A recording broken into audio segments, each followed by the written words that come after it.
become, winners or losers of fantasy football. They become fans of teams and fans of players. So I think they're engaging more with the NFL in general. So I think it's huge for the league, and people have fun with it, and it's entertaining. At times, you see fans that are more into the fantasy side than they are their own team, than they are their own conference. Is that a positive influence?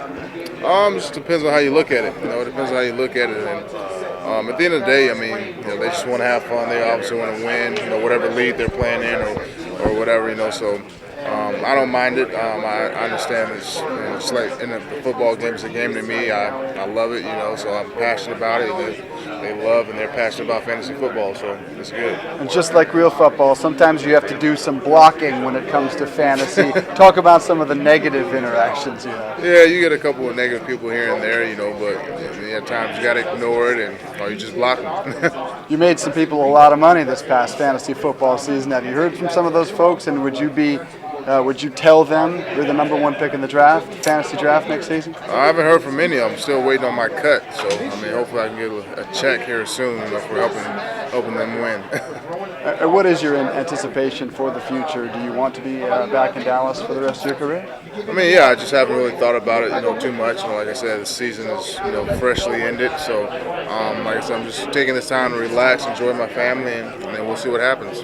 Finally, on SAP and all the data-driven focus on football today, Pro Football Focus, do you guys use that at all? Do players use it to study their game and improve their game? Honestly, I don't.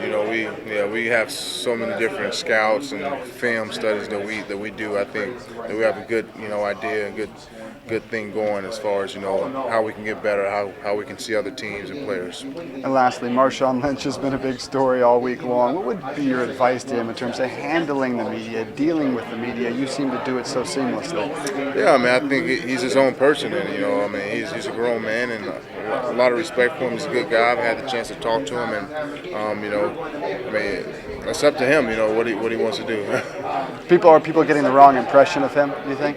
Yeah, people are going to make assumptions, anyway, so no one really knows him, but him and his family is close friends. So no matter if he does interviews or not, there's always going to be stories written about him, and truths and some lies. So you never know.